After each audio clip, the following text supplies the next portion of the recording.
Hello everybody, and welcome to another dual review here on the channel, where I will be tackling two extremely different pieces of literature within the sci-fi and fantastical realms, and that is going to be Project Hail Mary by Andy Weir and Ship of Magic by Robin Hobb. I also want to say Ship of Magic won the Patreon poll of what I should review next by one freaking vote. Good lord. So yeah, your votes matter over there.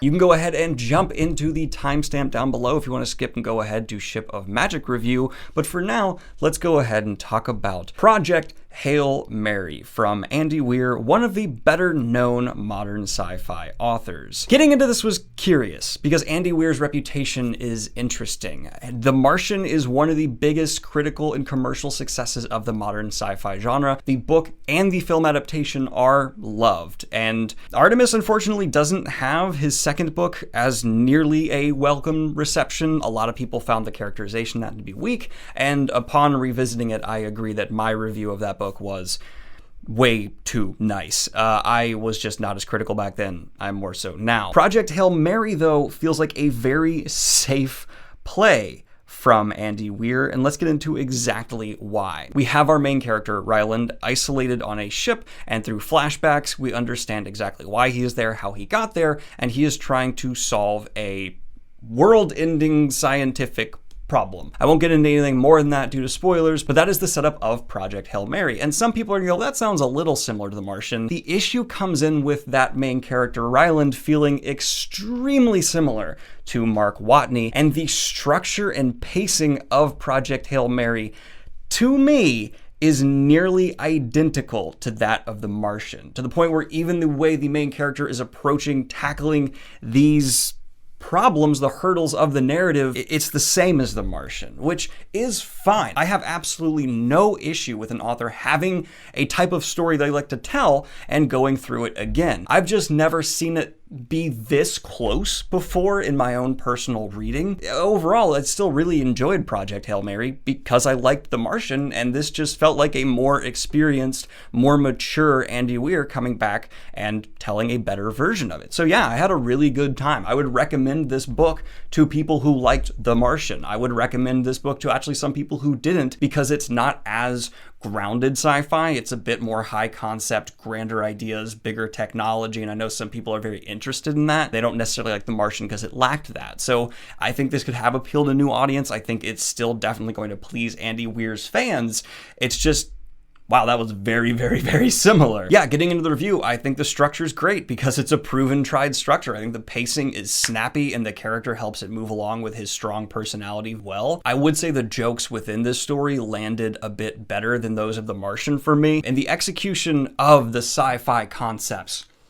Andy Weir is so good at clearly doing his research and walking you, the reader, through understanding the problem and the solutions. Maybe better than anyone else writing sci-fi today. That was why a lot of people loved his previous work, and it's on full display once again here. You feel like you're genuinely learning here in Project Hail Mary. In fact, I would actually give Project Hail Mary the additional praise that I felt less like I was being handheld walked through things and more like I was just learning alongside the character due to the nature of the problems he's trying to overcome not being as so based in the real world, and some of them being more alien.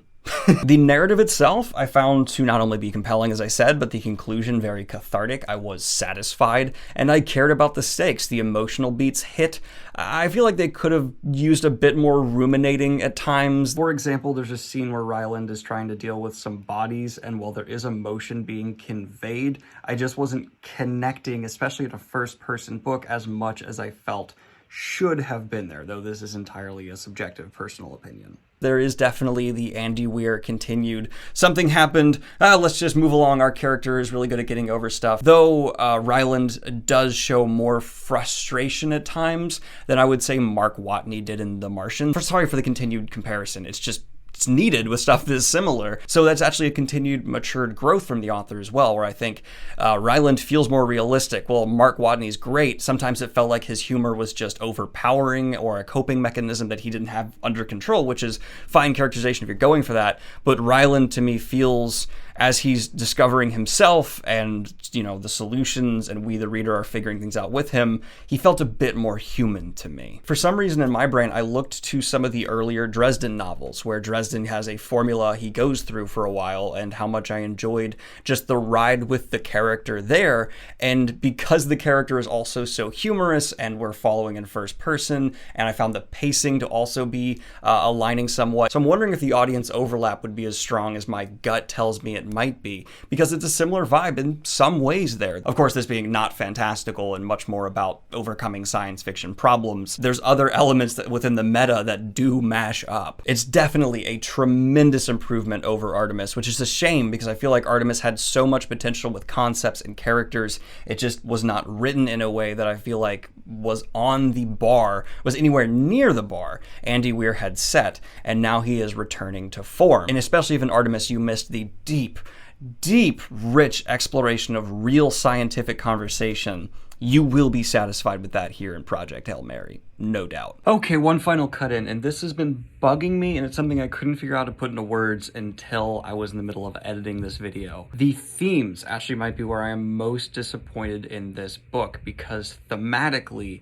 it walked almost the exact same path The Martian did. And I can excuse a lot of the same storytelling beats, but for the ideas covered to feel repetitive, that's more of a foul. And it just took me a stupid amount of time to finally realize, yeah, that's the problem. It feels like it's the same themes being covered. Overall, though, for Project Hail Mary, I'm feeling a very solid 8 out of 10. It might be lacking in originality, but not everyone even really cares about that or needs it, and I respect the hustle of being able to pen something that makes me feel like I'm learning while being entertained and just showing improvement on a technical level. There's nothing wrong with that, and I'm happy as a reader. Ship of Magic is a book by Robin Hobb, and the first one I am picking up after finishing the Farseer trilogy and liking it a lot more than a lot of people said I would. This is a continual thing on the channel where people are gonna tell me, Daniel, don't worry, push through this first thing, then it gets good. I read the first thing is good. The question comes up though was,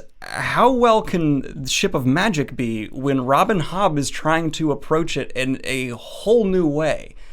And the answer is damn good. Ship of Magic was extremely jarring for me as a reader getting into, because I assumed it would be a continuation of Farseer directly. No, it's in the same world, but the events of Farseer, you really barely in this are relevant at all. There's a few references of like, yeah, this is the same world, but you're not like caring about that right now. And we're also not in first person. This is a third person story, so, and it's not from Fitz's perspective. All of this I did not know.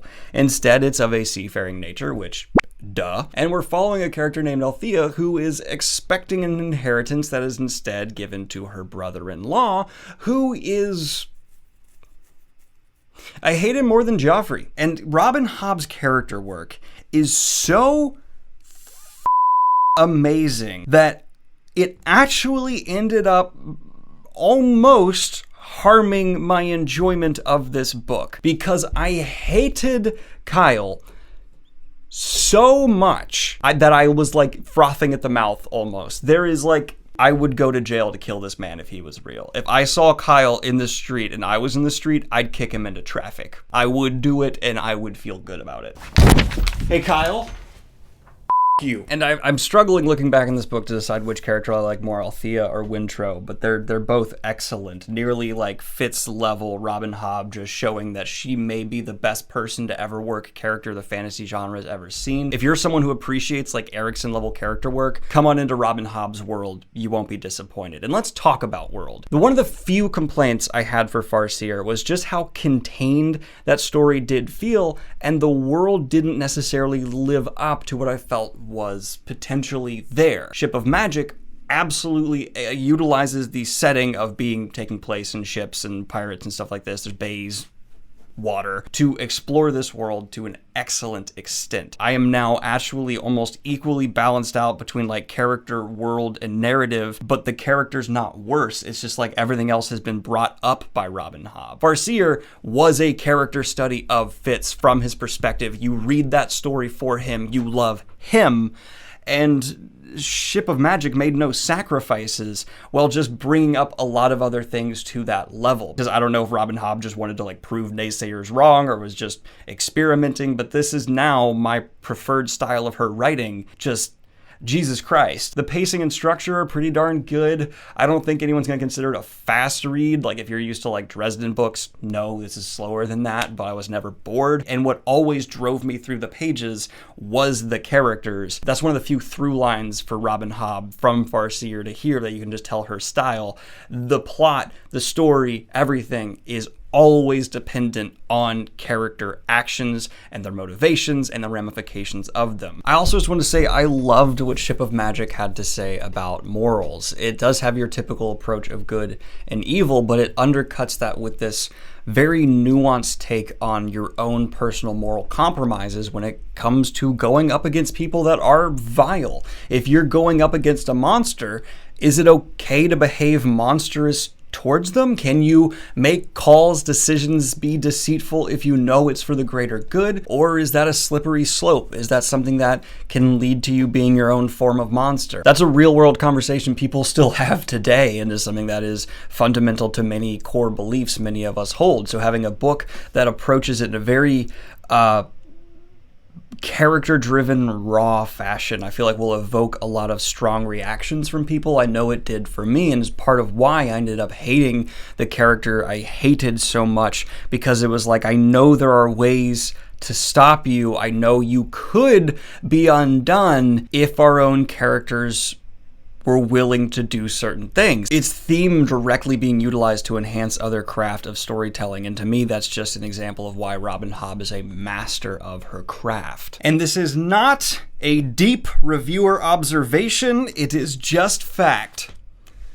Pirates are f***ing cool, and so books about them are cool. That is all. Goodbye. Even like some similar beats you might be aware of, where it's like, oh, in the third act you have the dispute between characters. They're natural, and they feel right because the legwork was actually done. That's fine. Some of the greatest works of fiction of all time just tell a standard hero's tale and don't deviate in every way. What matters is if you're just doing it well. So my concluding thoughts are here, yeah, Robin Hobb fans are not wrong. I still loved Farseer far more than I think a lot of people thought I would. This is Robin Hobb stepping it up. It's a more approachable reading style where she hasn't made sacrifices while continuing to have this level of characterization that is beautiful. The setting's so cool, the pacing's fine, and the characters are gonna be ones you remember forever, especially if you have characters you love to hate. I want to commit homicide on a fictional man. Overall, I'm feeling Ship of Magic as a solid 9 out of 10. Anyway, guys, this has just been my thoughts on 2 books, and I'm happy to return to positive reviews after a couple lackluster ones recently.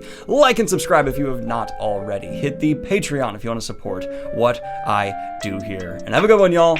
Peace! And of course, I'd like to record a special shout out to my latest high tier Patreons, Lucas Young, Amaria, Lindsay, and Kat Miller. Thank you so much.